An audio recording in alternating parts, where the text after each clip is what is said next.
Hello friends, I welcome you all to this lecture.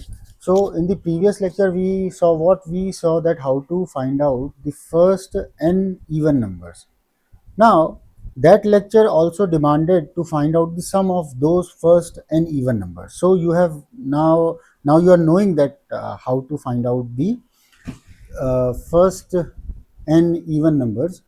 So the task is to find out the sum of those uh, even numbers which we have evaluated, let's say first 5. Then what we have to do, all the program will remain the same, but once we know that this is a particular even number, then we'll be creating one uh, variable s and assigning it 0. Once this is confirmed that this is even number, then s will be doing what? S will be updating to s plus that I, and that's it. So initially s is 0, then s will become what? S will become s plus 2, that is 2. Then it will become 4, so this will become 2. S is s plus I, so it is s plus I, that is it will become 6.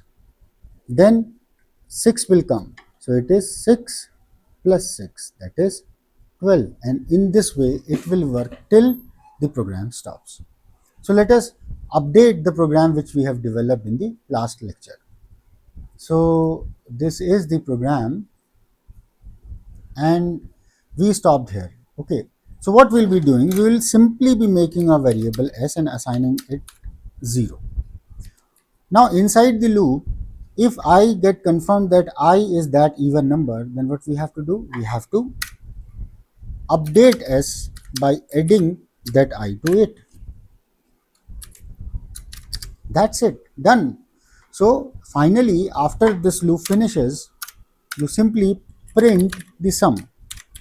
So the sum of first n even numbers is this, that is s, and close the string and close this.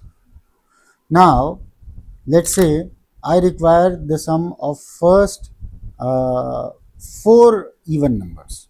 Okay, so these are the first 4: 2, 4, 6, 8, and then 6 plus 4 will be 10, 10 plus 2 is 12, and 12 plus 8 is 20. So this is the sum of first 4 even numbers. Likewise, let's say 5, so this will be the sum of first 5 even number, that is 2 plus 4 plus 6 plus 8 plus 10. So friend, first in the previous lecture I have shown you that how to extract those even numbers, and then in this lecture I have discussed that how to use this variable to update it with that particular even number using this particular statement and then print it. So this completes our task of finding the sum of first n even numbers. So in this lecture, till this point only, in the next lecture, we see and solve more problems. Thank you very much.